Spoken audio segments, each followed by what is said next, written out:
Hey, this is Derek Jordan. Thank you for joining us today on the World Fusion Show, where we bring you the leading innovators in world fusion music. Today, we are with our guest, Steve Shehan, who is a multi-instrumentalist, composer, and one of my favorite living musicians.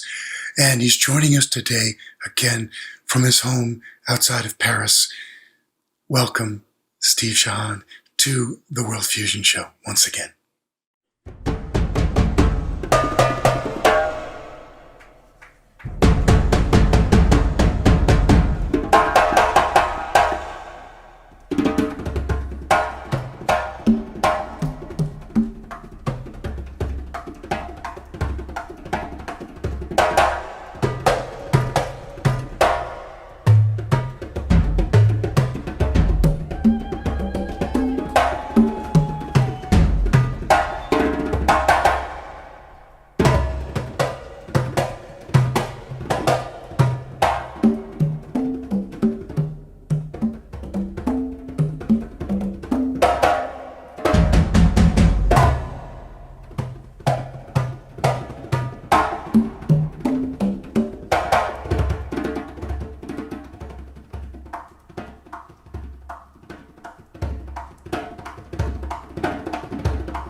Hey, we are back with Steve Shehan.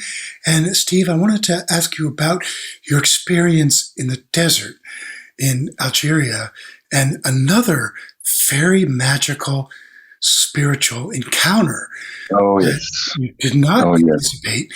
And it was a huge surprise to you and a big connection for you Oh, and personally. oh yeah. I met the brother I didn't have. He was there.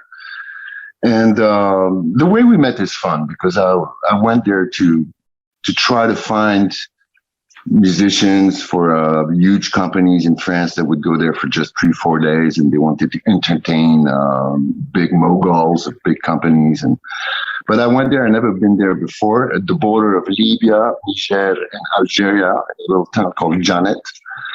So I landed there alone in the middle of nowhere. I don't really know where I am, and it's very strange. And then you have to wait like 2, 3 hours to find a little jeep that will take you to the city, which is something like 70 miles away, which takes a while.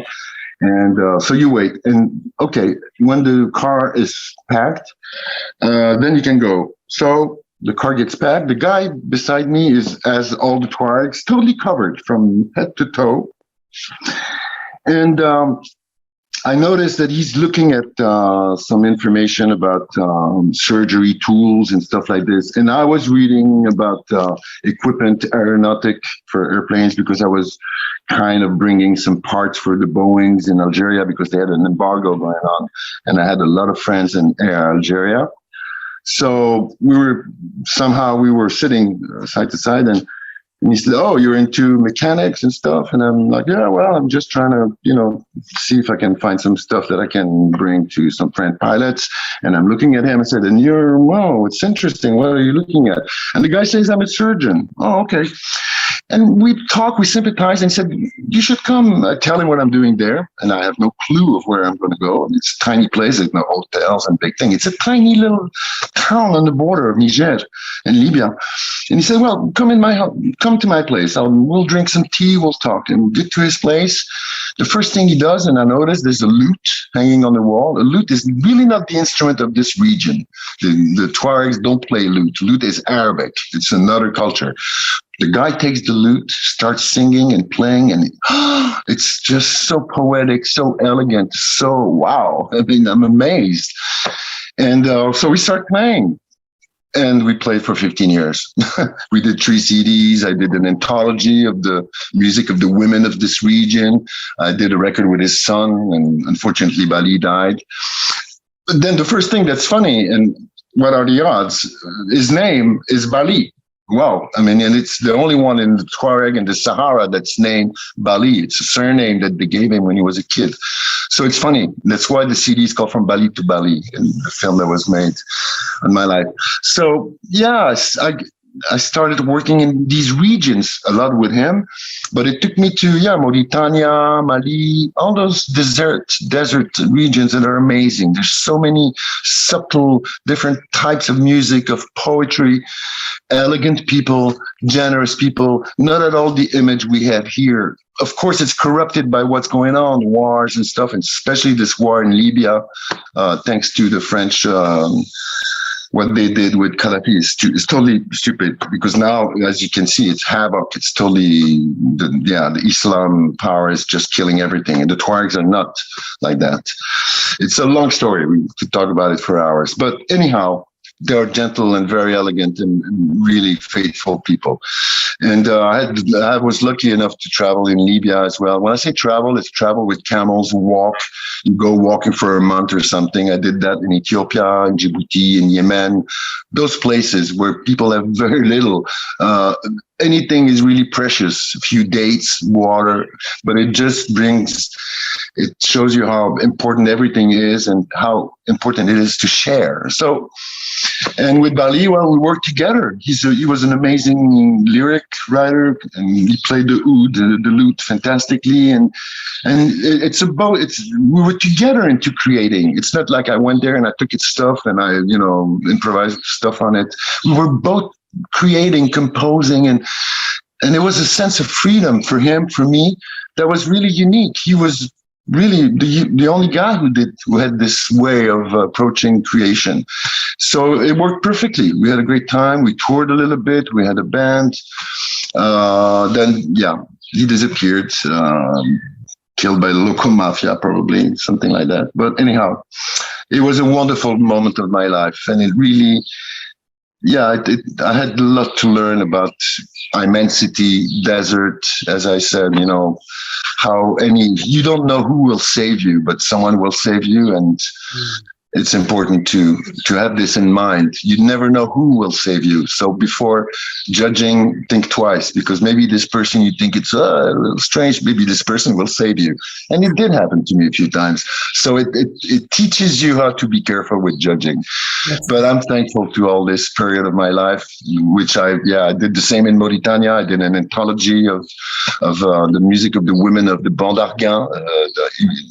It's a tribe that lives on the ocean north of Mauritania, and the music in Mauritania, we'll talk maybe about it. It's the real roots of the blues, really, and it's the women who are playing and singing. They're playing the ardin, which is a harp, and the percussion, and it swings. It's just amazing, and people don't know about it. But Dimi Mint Abba, for example, you listen to her, it's B.B. King.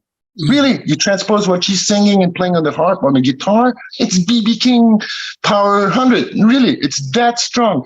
So there's a lot to do in Mauritania and those places. Really, there's a lot to learn, and I loved it. That's so great, Steve. That's fantastic.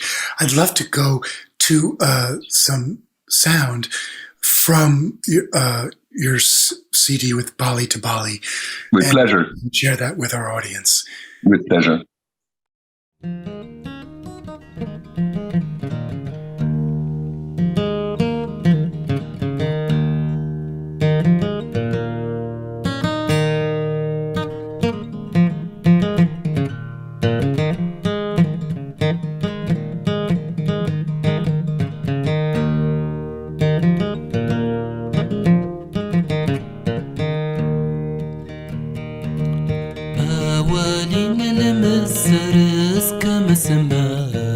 الساس كما سما الساس أوالين المسرس كما سما الساس كما سما الساس أوالين المسرس كما سما الساس كما سما الساس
All right, we are back with Steve Shehan.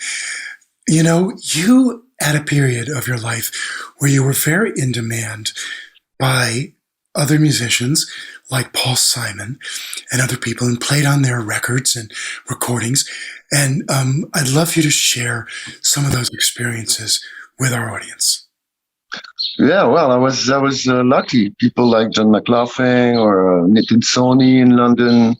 I mean, it ranged from pop stars in Vietnam or in Bali or in Java or in India, in London, in Italy, Spain. Um, Paco de Lucia's band. I still work with them actually. People called me and it was fantastic. Like Leonard Bernstein, suddenly, I mean, wow. It was, and the guy was great at the Carnegie Hall for a week in New York. And actually, this is the way I met Jamie Haddad, who became like Bali a little bit. My second brother, I would say. He's the best percussionist drummer I've met in this life. The guy is amazing.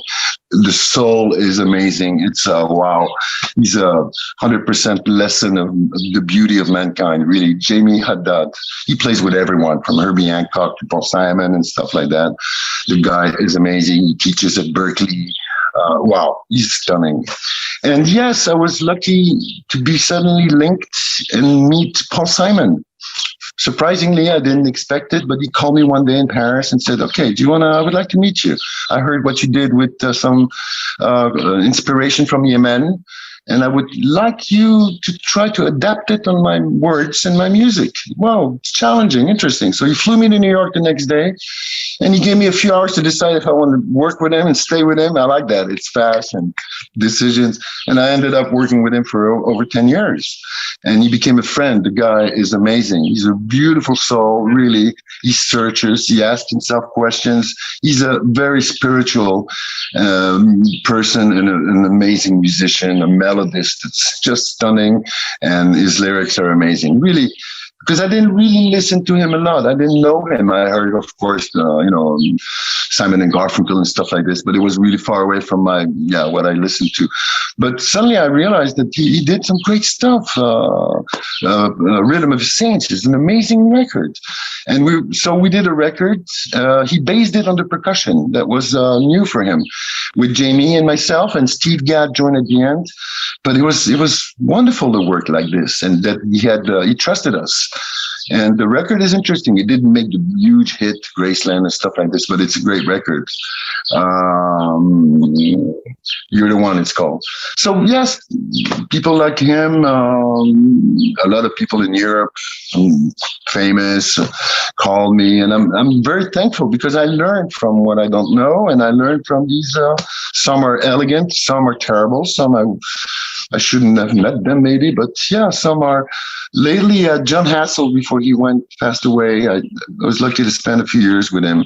He was one of my heroes. John was an amazing, beautiful soul. You know him probably. Amazing creator and wonderful person. So, and I'm flying to Spain in a few days to work with Carlos Benavents and great musicians in Spain. So I'm very lucky. I'm thankful to the fact that I'm able to confront myself to cultures that are different from me, it's a good way to learn. It's a good school, actually. I went to Cuba a few times, of course. I went, Central Africa, West Africa. I will never be one of them. I'm not trying to, mimic or imitate something. I just try to put my taste in my approach of all these different musics. And it's great because it went okay. People accepted it. They liked it. That's why they call me, for my taste. Because, of course, I will never be from Cameroon or Cuba or Indonesia. But, that's what music is. And actually, with what I do today, I even try to blend this with Chopin, Bartók, Morton Feldman, huge, for me, he's one of my heroes, or Tori Takemitsu from Japan. Yeah, you can blend inspiration and go on meeting, discovering, learning. So I really enjoy this. There's so much wonderful music. There's so much to learn, and we're alive, so we're lucky to be able to learn. Sure. And you really exemplify the bringing together of so many different cultures and influences through your own music and sharing them with people. It's really been fantastic. I'd love to go to some more music, one more clip, to share more of your wonderful music with our listeners. With pleasure.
All right, we are back with Steve Shehan. Steve, I just want to thank you so much for being our guest today on the World Fusion Show and sharing your incredible story and wonderful music with our audience. It's an honor. Really, it's an honor for me. I'm very, very happy to meet you and to be able to communicate. It's an honor for me, really. Well, thank you. And I hope that in some way our paths will cross in person and we'll be able to meet in person. I hope to. I really hope so too. And even play together. Wouldn't that be fun? All right. Thank you, Steve, so much. Thank you so much for your confidence and your friendship. Thank you so much. Take care. Hey, it's Derek Jordan, and thank you for joining us today on the World Fusion Show. It's been great to have you. Fantastic show that we had once again with Steve Shehan, and I'm just so grateful that he could join us. So thank you so much. I want to thank our wonderful sponsors, Mackenzie Family Charitable Trust, Chris Pratt, Nancy Feinberg, and Ron Dans for their generous support. And as we always like to say on the show, remember, think globally, listen locally, and support independent music.